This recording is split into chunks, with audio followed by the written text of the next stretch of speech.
Gardez armes. Portez armes.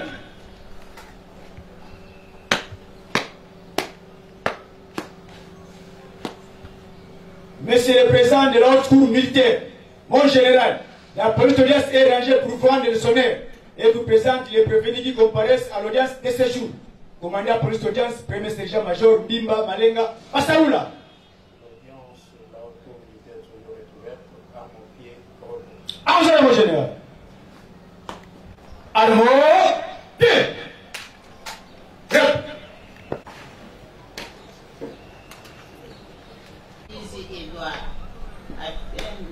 Commissaire principal, M. Amalirwa Balike Robert, poursuivi pour des faits susceptibles de participation à un mouvement insurrectionnel, espionnage, détention illégale d'armes et munitions de guerre.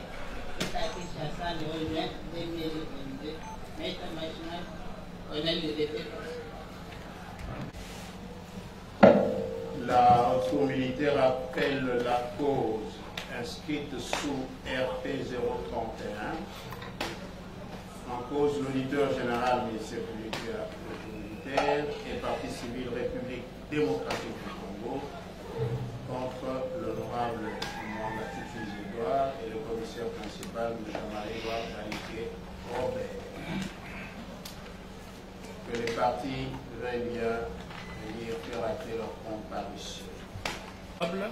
Comparé par ses conseils habituels, Maître Dika Yekuli, avocat près la Cour d'appel de Kinshasa Matete, conjointement avec Maître Thomas Gamakolo Mputu, avocat au barreau de Kinshasa Matete. Dans la salle, ils veuillent bien se manifester. Venez. Ancien commissaire provincial adjoint Nord-Kivu. Ça va. Les trois.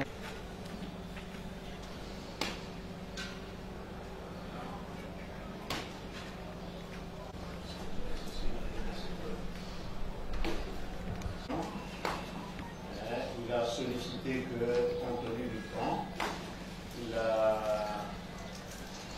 l'audience soit envoyée à la note du public pour qu'il puisse vous poser lui aussi des questions. Mais avant de lui apporter la parole sur un certain nombre de points. D'abord, vous avez soutenu que à Bisonzo était implantée une unité de la police et que cette unité était dotée d'un armement. Ça a été acté. Et ce qui revient à dire que cette unité-là était considérée comme une unité travaillant là-bas avec la mission de protection de manière permanente. Partant de cette idée-là, comment pouvez-vous concilier l'idée selon laquelle pratiquement tous les documents que vous avez signés parlent d'un détachement. Un détachement par rapport à quoi? Parce que le terme détachement suppose que les gens sont administrés quelque part de manière définitive, mais cette unité d'origine, cette unité principale, détache pour des tâches précises les éléments, ces éléments, donc les éléments de cette unité-là vont sur le terrain pour accomplir une mission et revenir à l'unité. Mais lorsque vous dites unité implantée avec armement, tout, et puis de l'autre côté un détachement, alors est-ce que vous pouvez clarifier cette manière d'organiser vos hommes? Cette organisation vient de la loi. Le détachement appelé l'escadron, nous avons un détachement qui revient comme un peloton dans l'armée. L'escadron, c'est la compagnie par rapport à l'armée. Et le détachement, c'est comme un peloton. Donc c'est une unité organique qui est rattachée à la compagnie. C'est l'organisation même de la police. Est-ce que vous pouvez nous donner la référence là? Parce que la loi portant organisation de la police, nous l'avons. J'organise cela. Vous allez retrouver dans un détachement. Dans un escadron de mines, il y a des détachements de mines. Ok.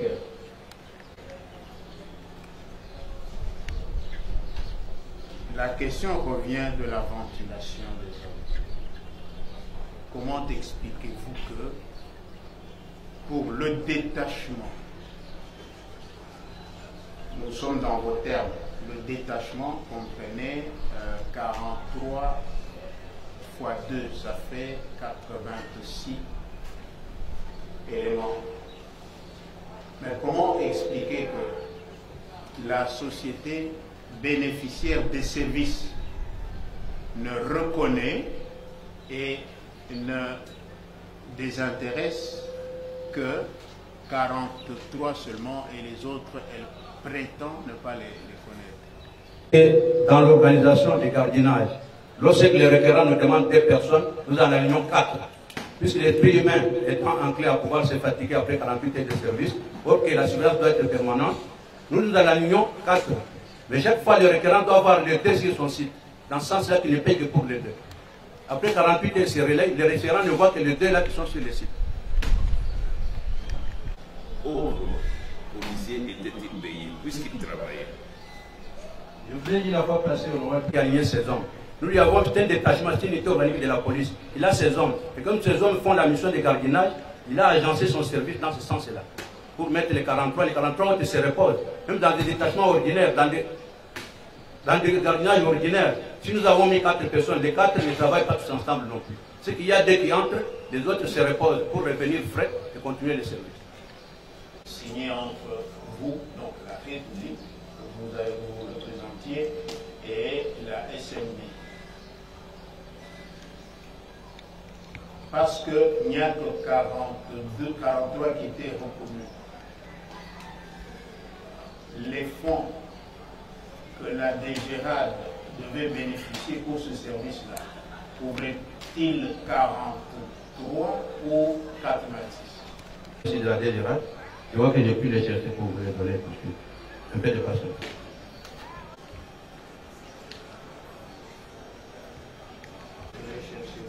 Une autre question. Une précision de la DGRAD qui couvrait les 43. Notez que sur 86, la DGRAD ne percevait que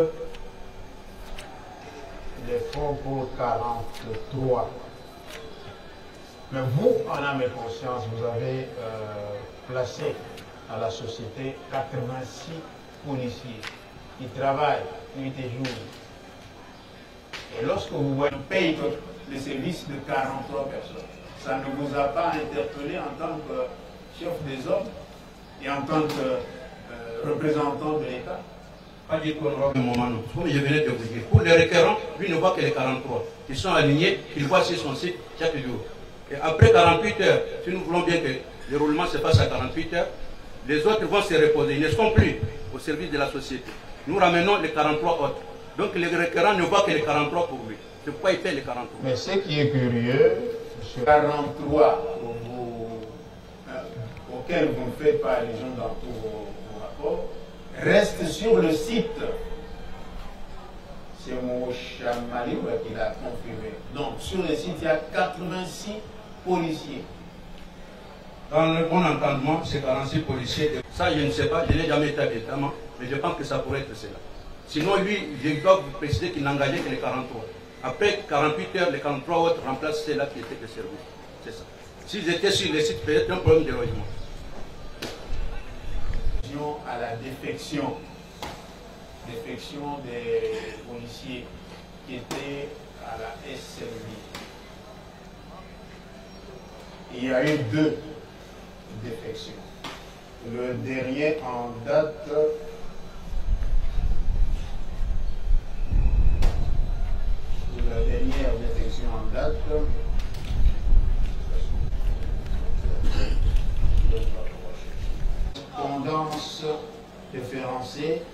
du 20 février 2023 relative à la défection de certains en faveur du mouvement terroriste M23, je vous transmets ici pour dispositions utiles la liste additive des éléments concernés par cet objet. Donc en mars 2023, le 6, vous avez transmis une liste de 8 personnes. Alors qu'avant cette défection-là, il y en a eu une autre qui ne précise pas le nombre de policiers qui ont fait défection. Pouvez-vous dire à la haute cour combien de policiers de ce détachement ont fait défection pour rejoindre le mouvement insurrectionnel M23? Vous avez la liste en annexe. Cette liste-là qui spécifie l'effectif que je lui ai envoyé. Il y a une liste en annexe. La liste est de 8 policiers. Peut-être pour deuxième défection qu'on vient de dire. Il dit subsidiairement à ma correspondance. Si vous répondez le 3 mars, relative à la défection vers un mouvement insurrectionnel. Je vous transmets ici pour disposition utile. Elle n'est pas au dossier. Défection en faveur du M23. Je ne peux pas bloquer les chiffres, mais si je me réfère à ma correspondance, vous verrez que les chiffres sont clairs. J'ai cette correspondance, je suis en train de chercher. Ok, trouvez-nous. Cette défection s'était faite sans armes. J'ai saisi ma hiérarchie, comme j'avais fait pour Kichanga, pour que les éléments et les matériels de l'État puissent céder, quitter l'endroit. Autrement, l'armement de l'État allait être dans les mains des terroristes. Ma hiérarchie m'a bien recommandé de pouvoir déplacer ces gens. C'est pourquoi je leur ai dit de se déplacer. Ils se sont déplacés bien avant. Ils sont arrivés à Saké avec tout l'armement et tous les personnels. Dès là, j'ai dépêché mon P4 pour prendre de l'armement, de ramener au grand magasin. Vous savez tous ces armes jusqu'à présent. Et lorsqu'ils sont arrivés à Saké. C'est pourquoi je vous dis, c'est quand ils sont arrivés à Saké, moi que nous venons d'arriver à Saké avec l'armement et tous les personnels. J'ai dépêché mon P4 pour prendre tout l'armement. Tout l'armement est dans les grands magasins maintenant, comme ça pour l'intérieur. L'administration, c'est l'écrit. Lorsqu'ils arrivent et on récupère armes et munitions, on doit faire un rapport. Est-ce que vous avez eu un rapport écrit ou bien c'est verbalement que vous avez appris que les hommes sont arrivés avec les armes? Parce que les munitions sont comptées comme les cacahuètes. Honorable Président, s'il vous plaît, et autant de munitions. Et lorsque la mission est terminée, on doit savoir combien d'armes, combien de munitions ont été remises au magasin d'armement. Y a-t-il eu perte et pourquoi? C'est le devoir de contrôle qui incombe à chaque moment. Vous avez raison, Honorable Président. Mais avoir un rapport écrit comme tel concomitamment, c'est tout à fait très compliqué. Mais nous passons très vite à la besoin, nous faisons des choses comme ça. Le P4 qui a récupéré les armes les a récupérées avec un document. Il doit disposer des documents. Là, seulement les armes ne rentrent pas au magasin sans document non plus. À ce niveau, le justice doit avoir des documents. Que vous avez signé en date du 14 février 2020 renseigne que, article 1er, un groupe de 46 policiers ont été affectés par vous pour assurer le gardiennage de la SNI. 46.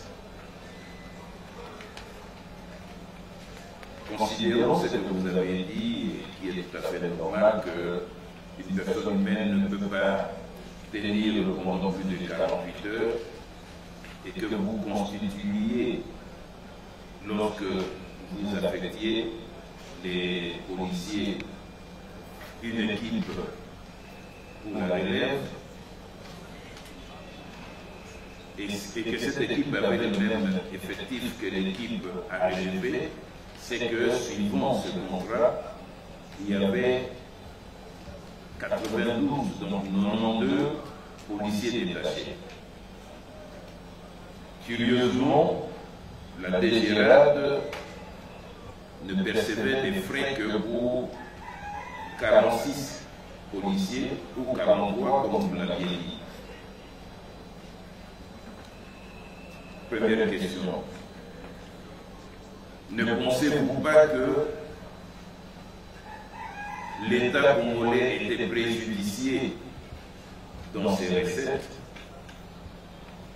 considérant le fait que tous les 86 étaient opérationnels à la SMI? Tout dépendait de la manière d'agencer les services sur terrain, sur le plan opérationnel. Les référents ne voient jamais les 86 ensemble sur terrain non plus. Les référents voient la moitié de cet effectif. Encore que vous allez, si vous vérifiez bien, on n'a jamais même atteint ces moitiés-là. On ne l'a jamais atteint. Si vous voyez les détails de services qui sont succédés, le référent peut même se plaindre par rapport à ça. Mais lui ne voit que la moitié de cet effectif. Pour le relèvement, il se relève. Oui. Il est en train de vous embarquer dans des faussetés, dans le mensonge.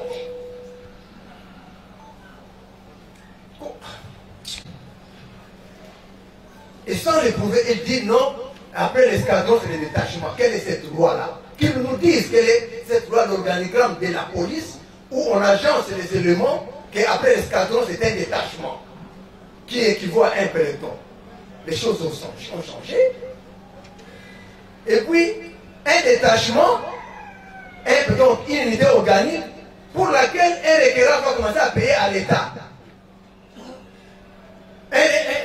Donc, vous prenez la LENI là, bon, l'escadron, partons même des éléments qui sont sur le terrain là. L'escadron, police des mines, des sacs, pris en charge par une société qui paye, qui va payer à la DGRAD pour cette unité d'escadron, l'escadron des mines. Est-ce que ça a un sens? Et on parle du requérant, on parle de l'escadron. C'est faux! C'est faux! Le détachement, c'est un détachement et aussi une unité de service. Et il y a un requérant qui paye pour le détachement qu'il a sollicité. Pour le détachement qu'il a sollicité, pour sa sécurité. C'est faux que le général vienne dire ici que ce détachement, c'est une unité organique. C'est très faux.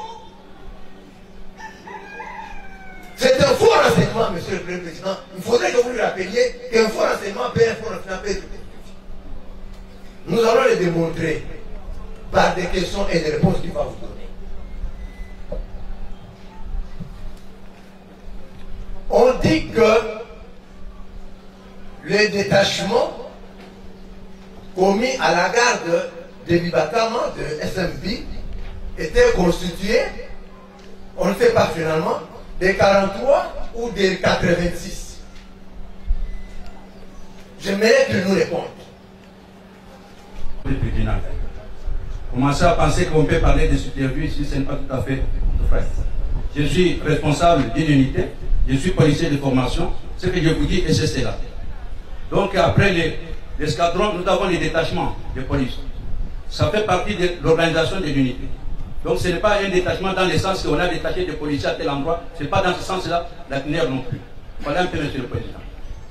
Il fait ces missions ordinaires de la police. C'est la question que nous posons. Cette unité, c'est une unité organique de la police. Je vous ai bien dit, après l'escadron, le détachement de la police. J'ai expliqué la fois passée à l'honorable cour pourquoi on est arrivé à faire le contrat de gardiennage. L'État devrait gagner quelque chose. Dans ce sens-là, on est passé par les contrats de gardiennage. Autrement, on ne devrait pas passer par les contrats de gardiennage non plus. L'État ne devrait pas trouver son compte non plus. Voilà. Ça a commencé avec vous, ou bien c'est une unité que vous avez trouvée? J'ai trouvé l'unité, ça n'a pas commencé. Le président venait bien de dire ici, 2017-2018. Et vous pensez qu'avant vous, l'État ne gagnait pas? Parce qu'il y avait 20 quand le général Barbacha a commencé, c'était 20. Vous pensez que, ayant déterminé clairement, précisément, que c'était détachement, à ce moment-là, l'État ne gagnait pas? Il y avait le contrat pour que l'État gagne. Autrement, l'État ne pouvait pas gagner non plus. Il n'y a pas de voie pour que l'État gagne. Pourquoi alors 86? C'est une unité organique. Le travail a été organisé par le commandant à sa façon pour mettre les 43-43. Mais sinon, nous avons affaire à une unité. Dites-vous de ceci. 86, non? Selon les besoins. Mais combien selon les besoins? Votre unité avait combien d'éléments? Je recevais les bulletins de service et sur base des bulletins de service qu'on était en train de déterminer le nombre des éléments qui étaient sur le terrain. Oui, sur le bulletin, il était prévu combien d'éléments? Mon bulletin avait 70 éléments. 70 éléments. Sous les 70. Non. tous les 70 présents. Donc ils étaient présents sur le terrain à la SRI. Ils étaient présents, sinon ils ne peuvent pas quitter pour aller à Goma en Assis. Ok. Ça veut dire quoi? Je ne comprends absolument rien. Mais ils recevaient chaque mois les bulletins de service. Ils nous envoyaient chaque mois la liste des gens qui devraient être alignés pour les bulletins de service. Et qu'il y avait des équipes chez nous. Je dois vous dire qu'il y avait des équipes par rapport à la mission elle-même. Monsieur le commissaire, 86. Vous signez un bulletin de service pour 86. C'est pour cette mission-là. Mission personnelle, matérielle. Les trois éléments mis ensemble sur le terrain, comme les bulletins de service étaient signés, couvraient un mois. Donc pendant un mois, il y a 86 éléments de la police, des villes, sur le terrain. Mais maintenant, dans l'agencement des hommes, il y a la garde, il y a la relève, il y a les piquets, ça c'est l'organisation interne. Mais ce qui est vrai, c'est que tous devaient être à Abibatam, à la SMB, mais travailler selon le rôle qui sera établi par le commandant. Ça se passait comme ça. Le président, je vais te dire que pour besoin de vous savez ce qu'on peut mettre des battants. Il y a les villages, il y a tout. C'est ça dans mon entendement. Je n'ai pas dit qu'il y avait un dortoir où tous dormaient non plus. Je ne crois pas. Vous prescrivez un certain nombre de devoirs. Nous renseignons sur l'armement qui constituait la dotation de l'unité ainsi détachée à la garde et à la sécurisation de la SMB. Quel type d'armes individuelles ou collectives, quantité, calibre de munitions, fournir toute autre information quant à la situation actuelle de la dite dotation. Écoutez votre réponse. C'est-à-dire des armes, la situation des armements, tout cela.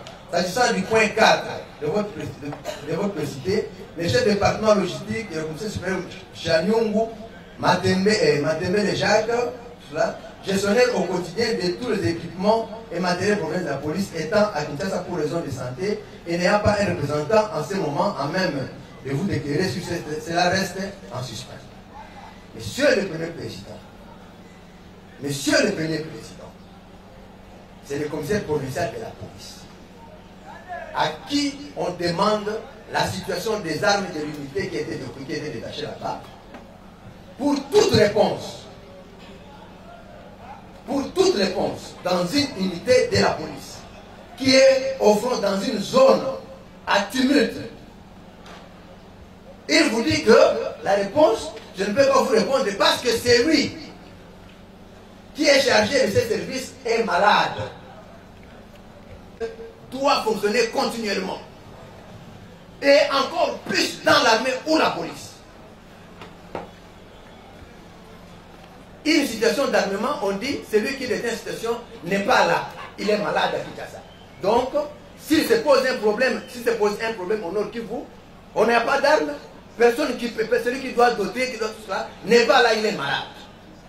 Qu'en dites-vous? C'est ça la réponse. Qu'est-ce que vous dites? Vous comprenez d'abord que là, à chaque côté de nous, vous avez trouvé qu'il y a l'armement et les types d'armes utilisées. Mais si j'ai répondu comme cela, c'est puisque les précisions encore qui peuvent aller au-delà devraient lui être données par les charniers de ce travail. Mais sinon, dans tout ce que je lui ai donné comme document, vous trouvez qu'il y a l'armement, les types d'armes et les munitions. C'est pourquoi j'avais dit là-bas qu'il n'a pas de représentant valable. Son adjoint-major est malade, il est décédé. Ce n'est pas fini, nous demandons si nous envoie un autre. Là, nous demandons qu'on nous envoie un autre. C'est ça le problème. Ceci, monsieur le Premier Président, nous voulons qu'il vous, et qui a menacé que nous avions à tout ce que nous sommes atteints de vivre. C'est peut-être la dernière question.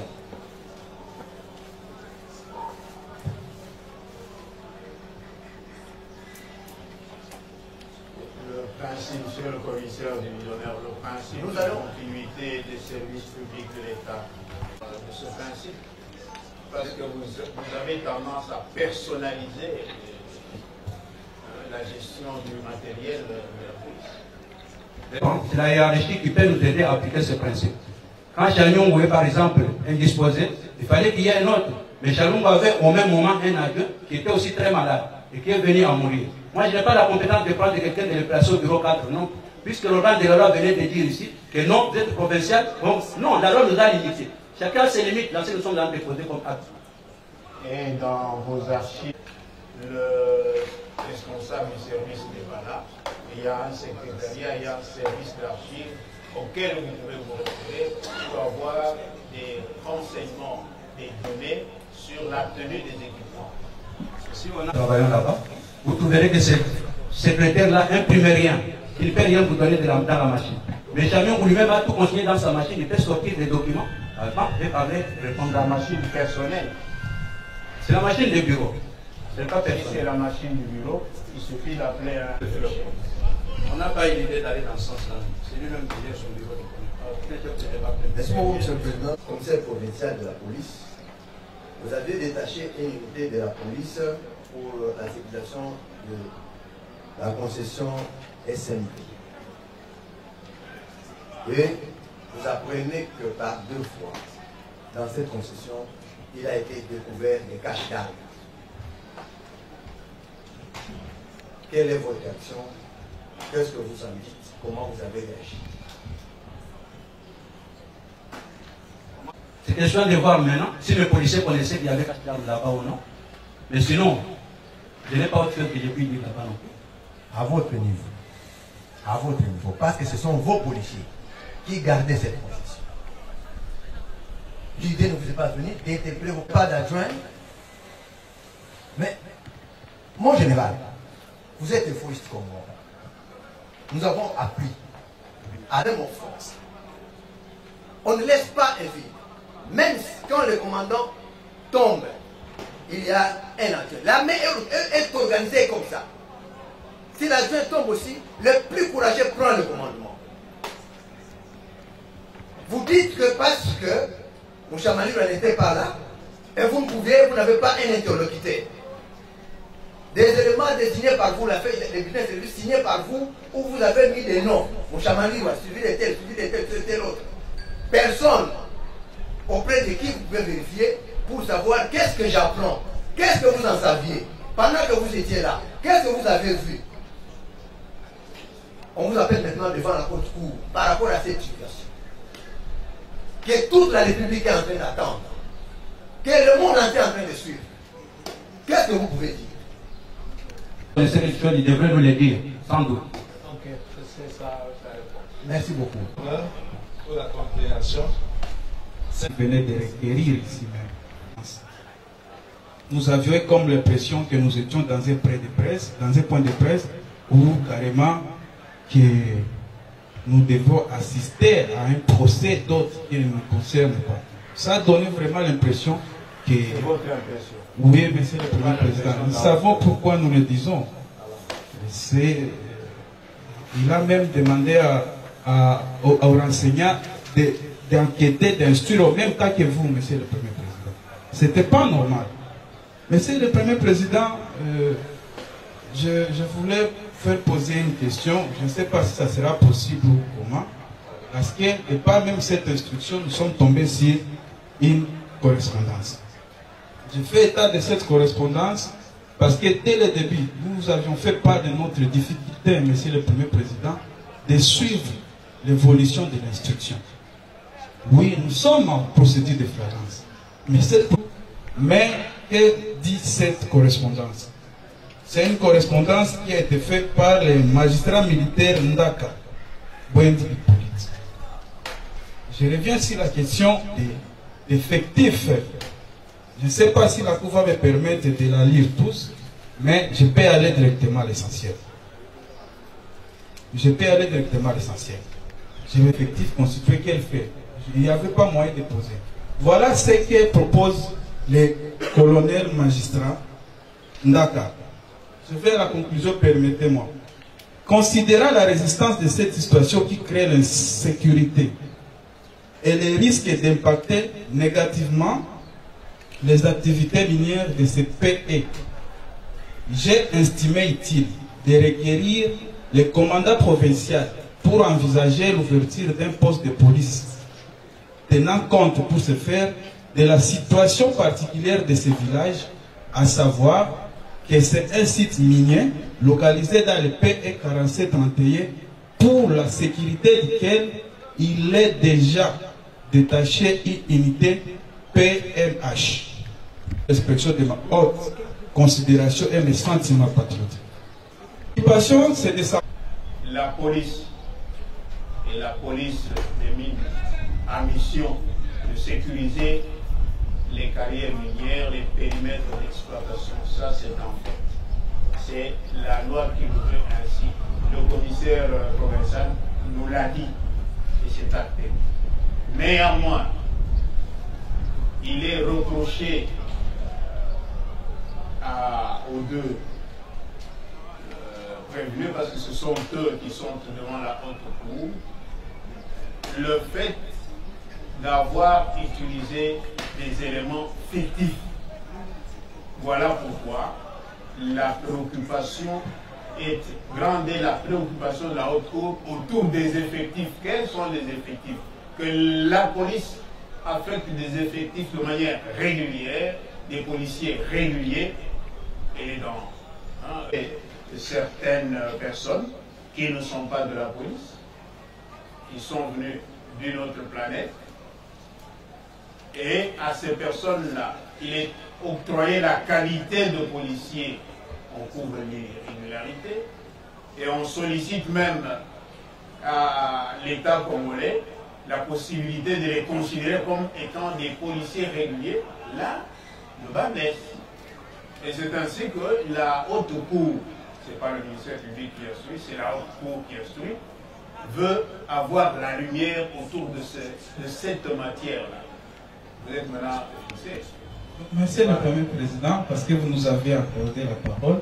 Je ne sais pas, trouvez-vous que cette question-là est opportune?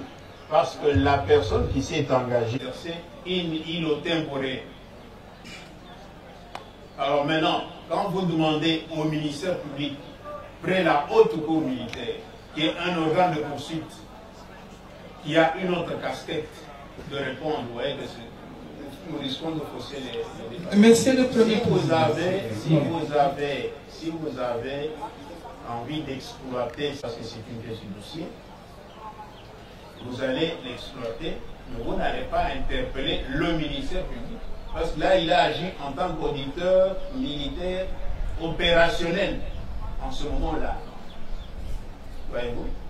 Monsieur le Premier Président, qui a notre défense pour...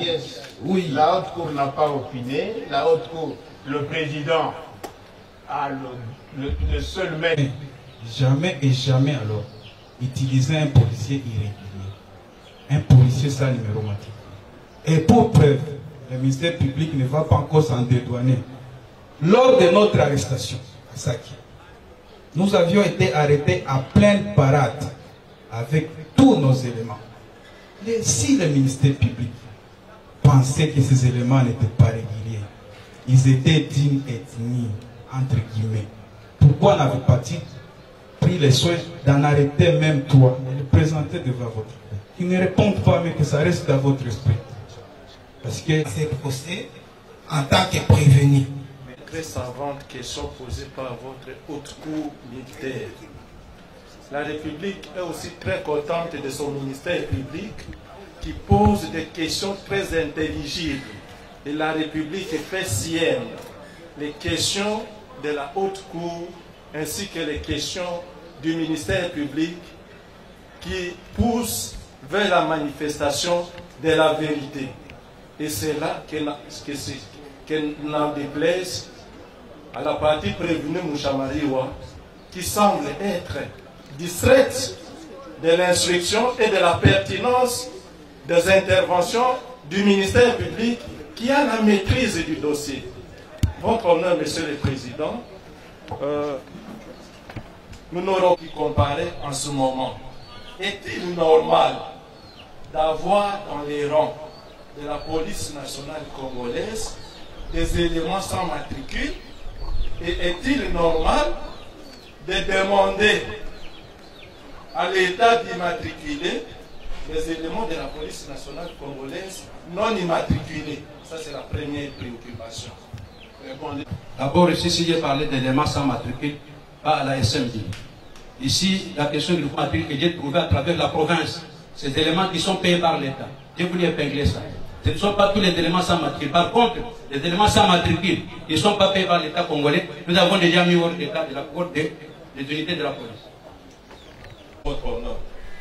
Puisque c'est hautes autorités de la police nationale congolaise qui dirigent ou qui commandent la province du Nord Kivu, ne connaissent pas les propriétaires de la société SMD. C'est un mystère. Ils traitent avec des fictifs. Est-ce que le commissaire provincial qui comparaît en ce moment peut renseigner à la Cour si cette société avait un permis d'exploitation des minéraux?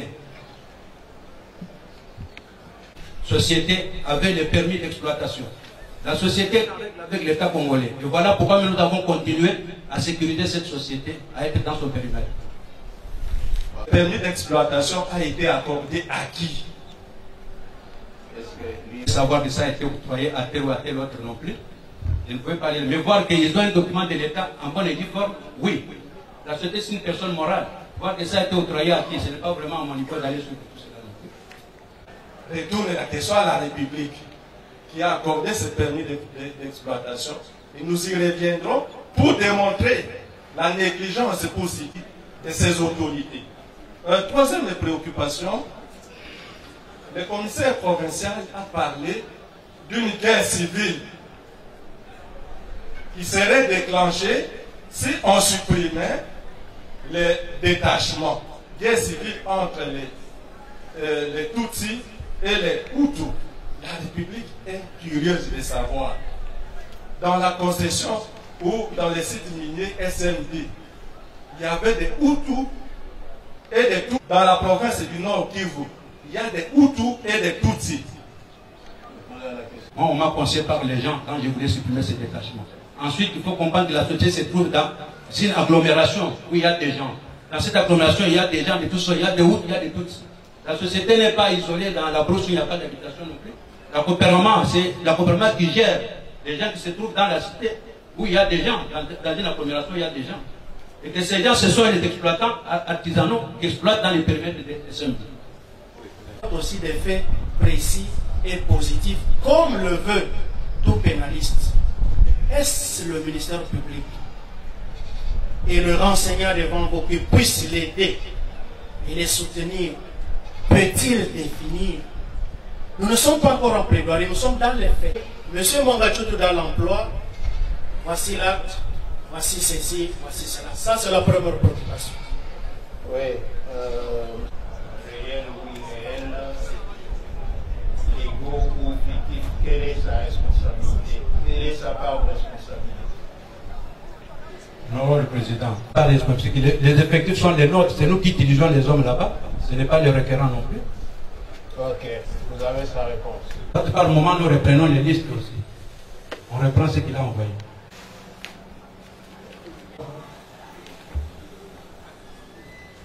La SMP, dont l'honorable Maman Titi est propriétaire,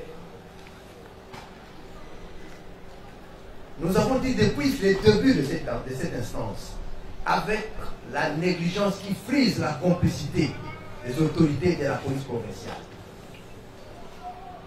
la SMP, alors que la SMP, nous avons la note de la DGRA, alors que la SMP paye pour 43, l'État paye pour 43 policiers, mais en réalité la SMP utilise 86 policiers. Alors qu'elle paye à la banque pour l'État les services que l'on vend ici, que l'on vend de gardiennage, la SMP paye pour 43 policiers, alors qu'en réalité elle utilise 86 policiers. Nous avons pour preuve la lettre de la DGRAD, que le directeur du provincial de la DGRAD a écrite, une note officielle où il demande, le commissaire provincial l'a dit aussi, que non, parce que beaucoup de gens tout ont demandé de continuer ce contrat, notamment la DGRAD, les services par lesquels l'État bénéficie des recettes, qui dit qu'elle ne connaissait que 43 policiers, alors qu'en réalité, c'est... Deuxièmement, Nous avons ici les rapports de l'inspection générale de la police, où clairement ces enquêteurs disent ceci. Ayant entendu un responsable de la SMB, pour ne pas la citer, voilà ce qu'il dit.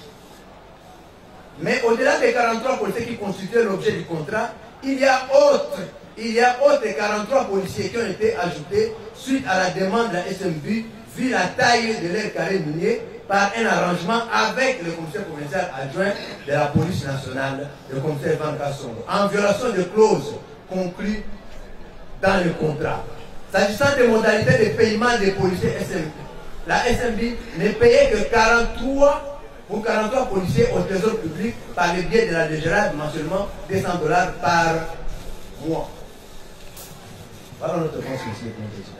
Votre honneur, monsieur le président. Le ministère public a saisi la pertinence de notre question.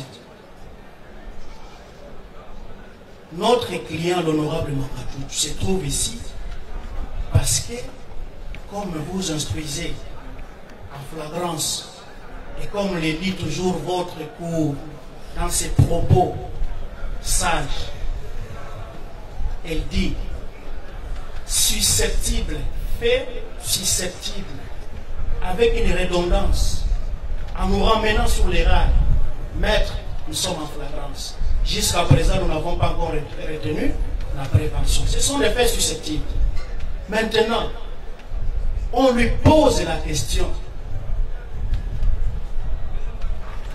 Donne les faits qui présument la responsabilité pénale de notre client. Voilà, il vous parle, de la SMB. Même je peux dire quoi? La connotation, si je peux dire, c'est en français. SMB, Mwangachuchu, Easy, Edouard. Deux individualités juridiques distinctes. Revenons en droit. Je ne plaide pas, mais c'est l'instruction. Revenons en droit. Il vous montre les notes de la DGRAD faites par la SMB. La SMB, c'est une personne morale. Mwangachuchu, c'est une personne physique. Il revient au ministère public parce qu'il est dit, et même dans votre premier arrêt rendu, il dit quoi? Mwangachuchu est propriétaire. À la première audience, il a dit quoi? Serait propriétaire. Monsieur le Président, auguste membre de la composition, et Monsieur le Directeur général, dites-nous, Mwangachuchu n'est pas SMB. SMB n'est pas Mwangachuchu. C'est SMB qui a payé à la DGRAD. Quel fait, quel acte a-t-il posé dans l'emploi fictif des policiers? C'était ça la question, et de nous amener loin. S'il n'y en a pas, nous en tirerons les conséquences. Nous avons une autre préoccupation. Parce que c'est la première fois que nous parlons depuis que cette instruction a commencé. De l'instruction par rapport aux renseignants. Depuis que les renseignants ont déposé. Alors que c'est notre client qui est impliqué comme propriétaire. En droit, la propriété. Il est propriétaire. Peut-il nous le donner et nous allons noter qu'il est entre paix et attendre la suite. Faire poser quelques questions parce que ce n'est pas un dialogue entre nous et le ministère public. Nous passons par votre auguste cour pour faire parvenir la question au ministère public. Le ministère public s'est évertué au travers de l'instruction non seulement du commandant divisionnaire Abba Van, mais même du commissaire divisionnaire qui l'a précédé, le général Niembo, a posé une question qui revient. Au début, il a clairement dit que d'après les rapports de la CNS descendus sur les lieux, on avait trouvé qu'il y avait un surplus des policiers, alors que dans les BS ou dans les documents qui étaient détenus, notamment les contrats qui liaient la SMP à la République démocratique du Congo, alors qu'on trouvait que 43 policiers qui étaient repris, lui il a estimé que d'après l'enquête qui était descendue au niveau des Bissunzu, on avait trouvé qu'il y avait une quarantaine de militaires ou de policiers de plus. Il a même ajouté, lorsqu'il faisait son rapport, parce qu'il nous lisait ces rapports-là, que ces policiers qui étaient là en surplus étaient des démobilisés de l'armée rwandaise, soit ou des anciens des M23 ou CNDP, et il a même ajouté qu'ils y sont pour la plupart retournés. D'où son insistance quand il disait que tous, cette unité-là, tous ne sont plus là à saquer, ils sont partis. Alors, je voudrais poser la question au ministère public, parce que maintenant nous avons compris, lorsque nous avons écouté le renseignement. Non, nous faisons poser, c'est l'organe, il ne sait pas sur quoi.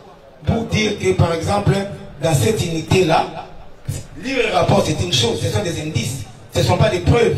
C'est pourquoi nous venons par devant vous. Puisqu'il n'y a pas encore de preuves, vous pouvez aussi acquitter.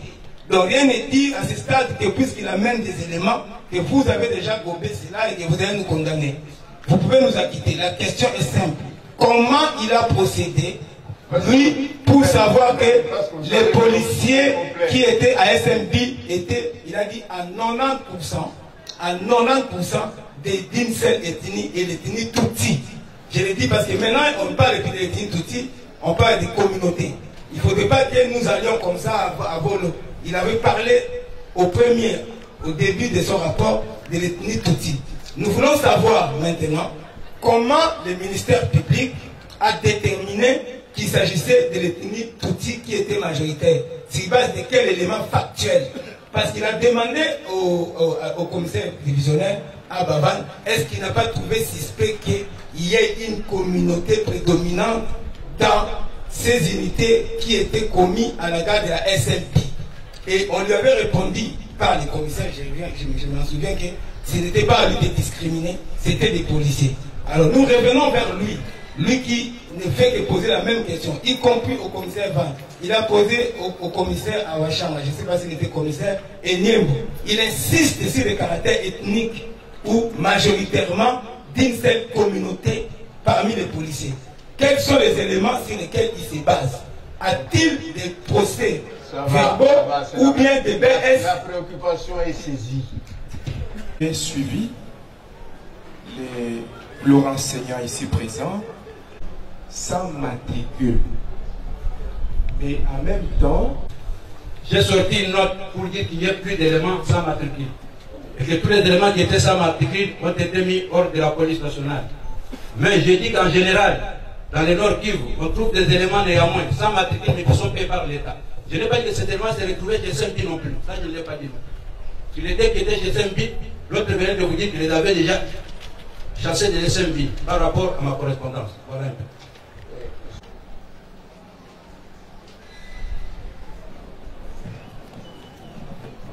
Merci beaucoup, Monsieur le Président, pour la parole. D'abord,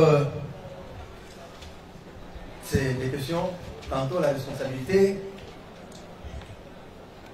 de l'honorable Mouamba Tutu, dont on sait que les actes posés par la SMB pourraient lui incomber. D'abord, Monsieur le Premier Président, vous devez savoir ce qu'est tasse de l'incohérent non proteste. Ce qu'est tasse de l'incohérent non proteste. Quand il y a des faits infractionnels dans un groupe d'une société, ce sont les agents. La société agit par ses agents. La société, c'est une personne morale, mais c'est par ses agents qu'elle agit. Et s'il y a des actes infractionnels, ce sont ces agents-là de la société, pénalement, qui en répondent parce que la société a tenu pénalement un proteste. Monsieur le Premier Président, Mouamba Tutu ayant été entendu, il a dit qu'il était propriétaire de la SMB. Il n'a pas nié. Et il a même dit, il a même donné l'historique.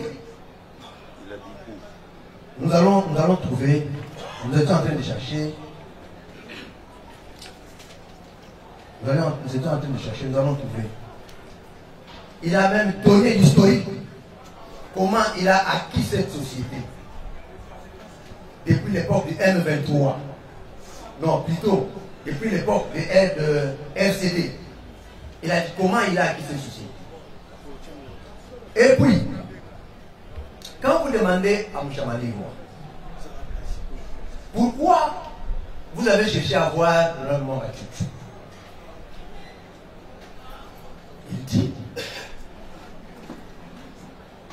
il dit pourquoi? Parce que, bien qu'il se le dise, bien qu'il est en train de tâtonner, il a dit que ce n'est pas par hasard.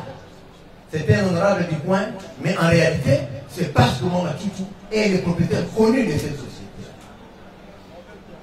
Nous allons avec le temps les démontrer.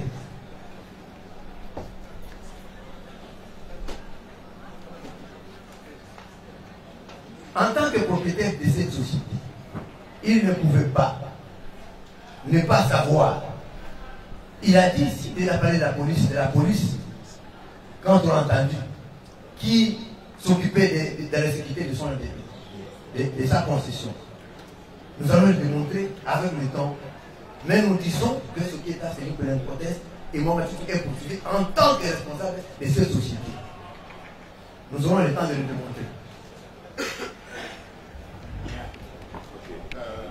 Le honorable Mwanga Chouchou, il peut se mettre debout là où il est pour répondre à une ou deux questions de la... Il peut me rester assis là, il répond. Restez assis, la cour vous autorise à être assis. Voici une question de précision. Prévenu Mouchamali Roy répondait aux questions de la haute cour militaire. Il lui a été posé la question de savoir si il vous connaissait. Il a dit non. Si la concession sur laquelle il avait l'obligation d'avoir été acté, que quelque part on appelait chez Mwanga Chouchou dans le PE, donc périmètre d'exploitation 40 policiers. On appelait quelque là, c'est chez Mwanga Chouchou. Il n'a jamais été là. Est-ce que dans le ressort, dans le périmètre de la SMB, vous aviez un coin qui était appelé chez Mwanga Chouchou? Merci de m'avoir accordé la parole, monsieur le président de la Haute Cour. Je ne comprends rien.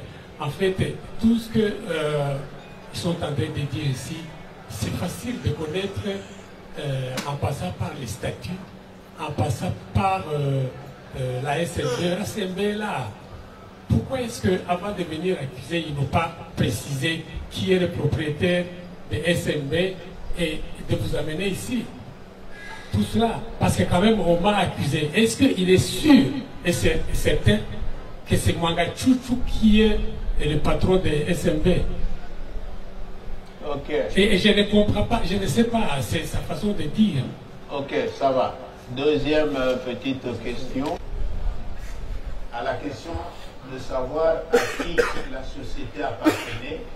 Au début, il a dit que il ne connaissait pas le propriétaire, mais par la suite, il a dit que c'était la société de l'honorable Mwanga Chouchou. Il a précisé qu'il a su à l'occasion d'un conflit entre SMB et Copérama. Alors, qu'est-ce que vous dites à propos de cet article? Moi, je ne vous paierai encore de le dire. Moi, je ne sais pas. Tout le monde dit ce qu'il veut dire. Mais moi, je n'ai pas dit que je suis le propriétaire de SMB. Parce que le document existe. Pourquoi ne pas chercher ces documents de cette société? Pourquoi spéculer tout simplement?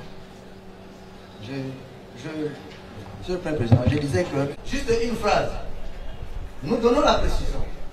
À la côte 10 du PV de l'honorable Mwanga Chouchou, la question PV de l'audition. La question 18. Est-ce vous le propriétaire de la société SMB? Réponse. Je suis le propriétaire promoteur, mais j'ai donné à mes enfants, les enfants, tous les autres enfants et tous les autres et tous les garçons. Je voudrais absolument que la Cour pour le propriétaire de Beki accepte sa théorie selon laquelle, par ce qu'il vient de lire là, il a reconnu être propriétaire. Il a reconnu avoir initié.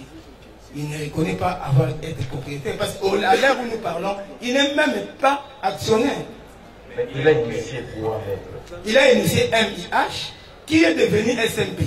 C'est-à-dire, c'est lui, en tant que paternel, qui est venu au début des années 2000, a fait un comptoir qu'on appelait MHI, et il a commencé à acheter des produits miniers qu'il vendait, et c'est à la suite, en fait, la SMB est née des cendres des MHI. Mais lui n'est pas dans les MHI. Ça appartenait à mes... Oui, à l'époque de l'État, ce n'était pas une société. C'était juste un comptoir d'achat des matières premières. Mais la société SMB qui a traité avec le commissaire général Awachango ou le procureur général Niembo, qui représentait la République bien entendu, et ainsi que le divisionnaire qui est présent ici, qui agit au nom de la République, c'est une personne morale à laquelle il n'appartient pas. Et c'est ce que nous voudrions dire, et que cela soit acté parce que nous avons les statuts et les actes d'incorporation que nous allons donner à M.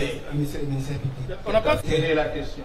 La question distingue ou sur base de quel soubassement, parce qu'il a lié un rapport par devant vous qui dit que 90% des policiers qui gardaient les sites de la SMB étaient Tutsis, donc majoritairement Tutsis. Et quand le commissaire Nimbo est venu, il a dit sur base des baisses qu'il avait, il n'a trouvé aucun. Cette réalité ne s'est pas confirmée. Il n'a pas vu qu'il s'agissait d'une seule ethnie. D'où nous revenons vers l'organe accusateur pour qu'il nous montre pourquoi les rapports. Parce que sur base de quoi? Quelles sont ces sources légales ou des pièces qu'il a qui démontrent qu'effectivement, à la SMB, plus de la moitié ou même 80% des policiers qui gardaient les sites étaient d'origine Tutsi. Et s'il peut nous dire aussi pourquoi il insiste sur cette origine, alors que les autres disent qu'il ne peut pas discriminer. Divisionnaire, savoir s'il avait régi 2 commissions qui devaient enquêter dans la société, dans la constitution SMB. La commission du conseil spécial, c'est un service de l'État. Et vous savez quelle est l'importance de ce service sur le plan sécuritaire. Et l'IG, l'institution, l'organe chargé de contrôler toutes les activités de la police. Tous ces rapports tournaient autour des rapports du CNS, autour des éléments de la police qui viendraient du Rwanda, utilisés par la police, habillés en tenue de la police congolaise. Ensuite, le prévenu Mouchamaliwa, il a été entendu, il a dit, c'est vrai qu'il y avait des éléments rwandophones. C'est ainsi que, c'est pour les besoins de la cause, que les différents commissaires professeurs qui défilent ici vont se dédire. Ils ne sont pas encore préfets. Ils vont se dédire. Mais c'est contre l'État congolais qu'ils sont en train de témoigner, malheureusement. Pour les tâches qui leur avaient été confiées. C'est contre l'État congolais. Il est de notoriété publique. Et c'était décrié par tout le monde. Parce qu'on a sorti un des documents que le colonel Dakaolé signé, qu'on continue à sortir tous ces documents-là. Parce qu'ils verront qu'en son temps, suite à tout ce qui se disait pendant la réunion de sécurité, qui déplorait la présence dans cette unité des éléments venant d'une même communauté. Et cela a été puni par la loi, c'est du clientélisme. C'est interdit par la loi. On leur reprochait cela. On leur disait, est-ce que vous ne pouvez pas revoir la composition de cette unité? Ils sont restés tacites. Maintenant, c'est pour les besoins de la cause qu'ils veulent se dire. C'était connu pendant toutes les réunions, c'était à la télé. Et c'est cela qui a motivé que le conseil spécial puisse diligenter une enquête. C'est cela qui a motivé que l'inspecteur général de la police puisse diligenter une enquête. Et Mouchamaliou n'a pas dit le contraire.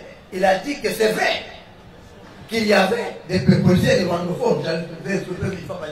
Parce qu'il a dit dans le PV, et morphologie rwandophone. Morphologie rwandophone, ça signifie quoi? Nous ne sommes pas là pour critiquer l'ethnie. Nous ne sommes pas là pour dire, le chef de l'État lui-même a dit que ce sont nos frères. Ce sont nos frères. Mais on ne peut pas, dans une unité, ne retrouver que les Balouba, ou on ne peut pas, dans une unité, ne trouver que les Bengales. C'est interdit par la loi, c'est du clientélisme. C'est ce que nous déplorons. Nous ne disons pas que c'est parce qu'ils sont... Non, ce que nous déplorons, c'est le fait que les autorités de la police ont toléré, ont laissé faire. Ils savent au fond de leur cœur que ce que nous disons est vrai. Pour les besoins de la cause, ils sont en train de trahir la République démocratique du Congo. Bien. Vous avez suivi, gardé, capitalisé le tout. Le moment voulu, vous allez sortir ces arguments. Parce que tout ce qui est dit est acté. M. Amali, vous avez demandé la parole. Après, M. Un peu réagir à ce que le ministère public a confirmé. Parce que, à mon entendement, les éléments rwandophones sont différents des éléments à morphologie rwandophone. Alors, j'avais dit que parmi les éléments, il y avait des éléments à morphologie rwandophone et je n'avais pas précisé qu'il y avait des éléments rwandophones. Est-ce qu'une morphologie peut-être? Parce que dans ce pays, ce sont des questions qui risquent de nous éloigner de l'essentiel. Là, vous avez l'audience est momentanément suspendue sans grille pour reprendre dans 5 minutes.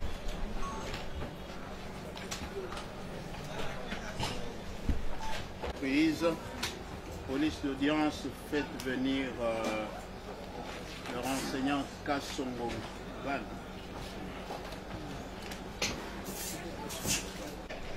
Veuillez décliner votre identité, nom, numéro matricule, adresse possible, unité d'administration actuellement et fonctions actuellement.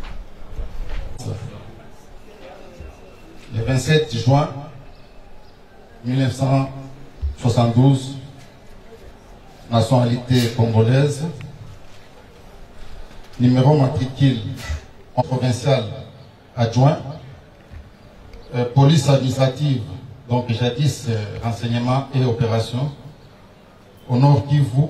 J'étais le point focal de la réforme au niveau de la police du Nord Kivu et j'étais coordonnateur de la PNC, opération de maintien de l'ordre, maintien et rétablissement de l'ordre public au niveau de Grand Nord. Donc vous avez dû exercer des attributions dans le commandement de la police.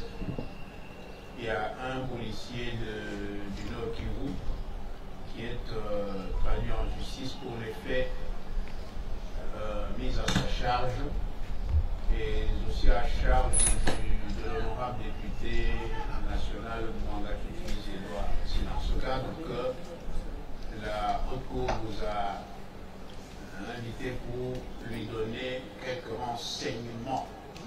Donc vous comparaissez à titre de renseignant. C'est ainsi que nous n'allons pas vous soumettre à l'exigence du serment, vous n'allez pas prêter serment, mais le besoin d'un renseignant, si la juridiction constate que les renseignements que vous fournissez sont faux, vous risquez d'être mis sous l'empire de la loi relative aux faux témoignages. Donc, prenez conscience et donnez-nous les renseignements comme nous les attendons de vous. Ce que vous connaissez, vous connaissez, si vous ne connaissez rien, vous connaissez rien. Vous avez quitté le Nord Kivu en quelle année? Donc, avant de quitter... C'était dit 2000 affectés au nord Kivu.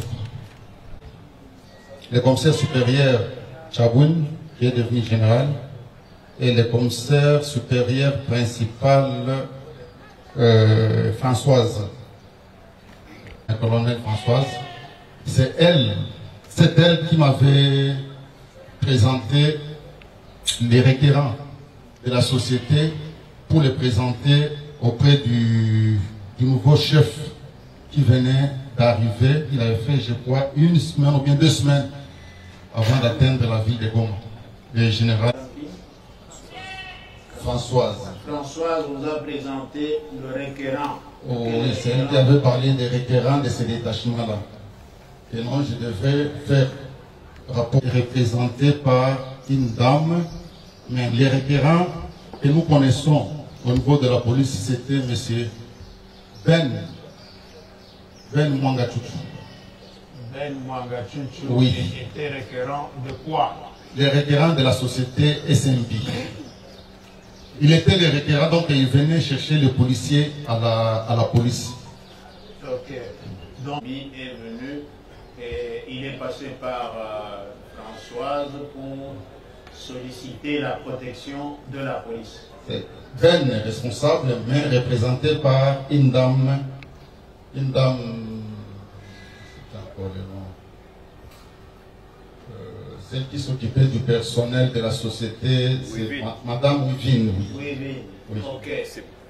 Mais la Françoise à laquelle vous faites allusion, n'est-ce pas qu'elle est aussi commissaire supérieur principal? Oui, c'est ce que j'ai dit. J'ai parlé de commissaire supérieur principal.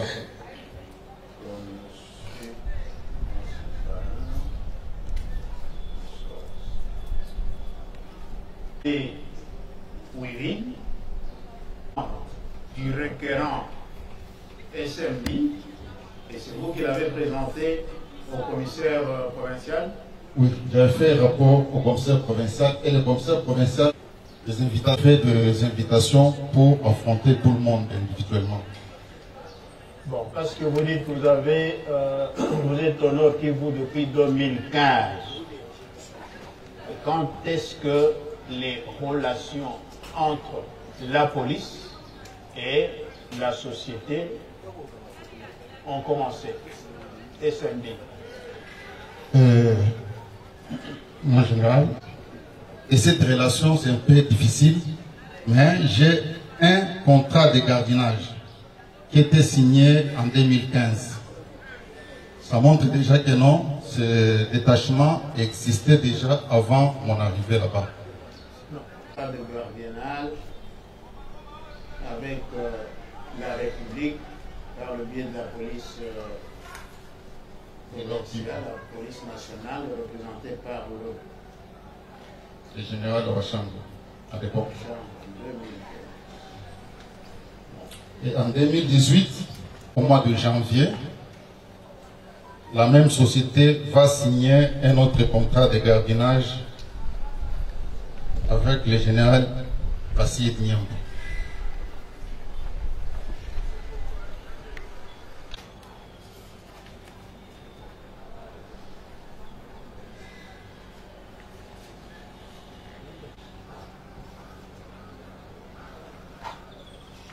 Bien.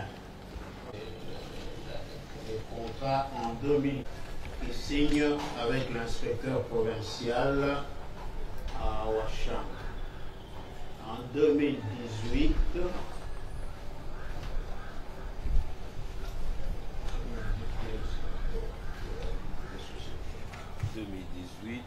c'est côté CMB, c'était qui? Je pense que ça doit être Ben. C'est lui-même. Le directeur, oui.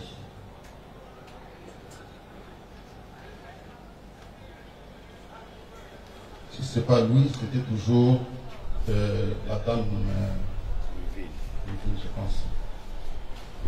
Et en 2021, c'est Ben Mwangachuchu qui signe avec l'inspecteur général de la police.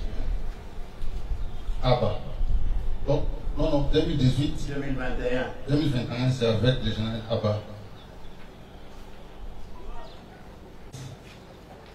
Et quand vous êtes parti, il n'y avait pas un autre contrat en 2022 auquel vous avez eu accès?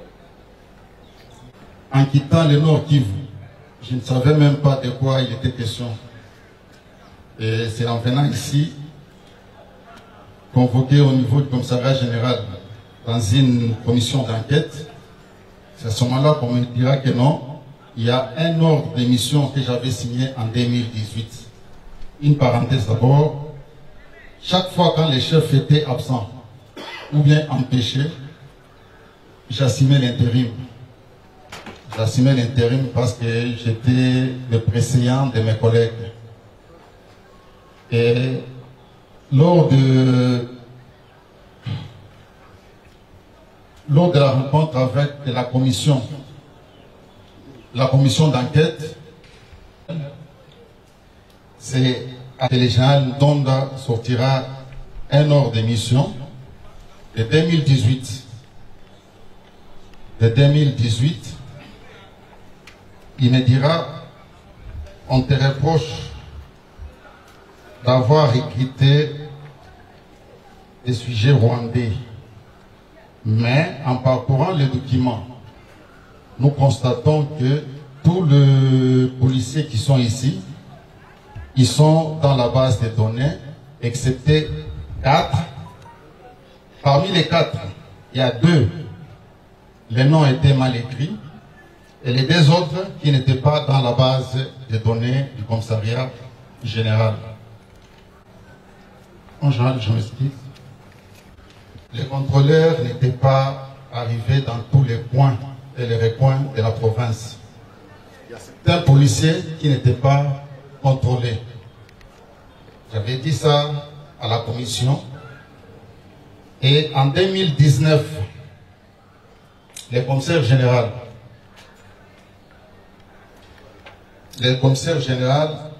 avait envoyé une note dont référence note numéro 1168 bar PNC bar SIAT général à tous les commandants unités de la province. Si je peux stipuler que la police met à la disposition en date du 18 novembre 2015 un groupe de 13 policiers en vue d'assurer le gardiennage. 13 2015 au mois de novembre 2015. 13 policiers. 13 équipes de relève. Là, c'est ce qui est déclaré au niveau de la DGA, même sorti à partir de Kinshasa. Chaque fois quand on envoie un policier à un détachement, le policier ne peut pas faire 30 jours d'affilée seul à ce poste-là. Il faut toujours, au niveau de la police, songer à sa relève. Mais les requérants demandent un policier. C'est un exemple que je donne. Ils demandent un policier pour garder, par exemple, sa boutique, c'est l'équipe A et l'équipe B. Et c'est connu même au niveau du commissariat général. Nous sommes à Goma. L'équipe de relève, si l'unité de gardiennage est à Goma, donc l'équipe de relève reste dans leur résidence. Donc ils sont gérés par leur commandant, par leur unité. Et après 48 heures, c'est cette équipe qui va parce que l'équipe est à côté du détachement. Mais si le détachement est à distance, les 2 équipes, selon la volonté du requérant, s'ils trouvent bon de prendre en charge, si la prise en charge est rassurée par les requérants, les 2 équipes peuvent rester au même moment, mais leur sortie, parfois pour aller visiter leur famille, c'est le commandant de ce détachement qui pourra assurer ça, tout en faisant signe quand même à son chef. Et le chef peut instruire ses services. Il y a des chefs, il y a des sortes de chefs. Il y a les chefs qui instruisent parfois les adjoints pour que les collaborateurs, donc le chef du département, puissent recevoir les ordres du chef. Il y a de ces chefs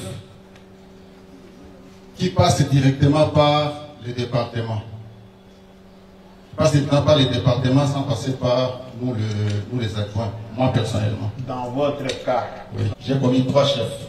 À la chambre, Général Placide et Général Abba. Abba. Oui. Comment était le système? Le nom de détachement existait. Le général Awachang. Je vous ai parlé vers 2017. La fin vers 2017, c'est là où les requérants étaient passés voir le chef. Et je n'étais pas présent à leur entretien. Et quand le général Abba arrive, je suis dans le Grand Nord. Hein, parce que je vous ai parlé que non, j'ai assuré aussi au Grand Nord, je ne sais pas ce que les 2 chefs s'étaient dit. Donc, lors de leur remise et reprise, moi je n'étais pas là. Vous avez dit tout à l'heure. Au plus tard à 11h. Parce que nous savons qu'il y a des problèmes de transport et tout ça. À 11h, nous retrouvons ici. Nous terminons avec tous les renseignants. Et nous revenons aux pièces. Parce qu'il y a encore beaucoup de choses. Il y a les clés qui doivent être revisitées. Il y a les pièces qui sont produites qui sont venues de l'INRB, qui doivent être discutées.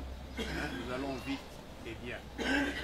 Ceci étant, il n'y a plus rien au rôle, l'audience est levée. Autre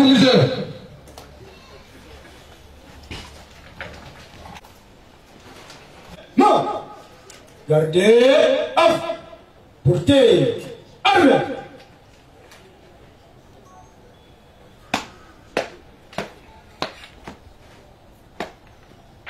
Monsieur le Président de l'autre cour militaire, mon général, audience est suspendue. Argent de mon général.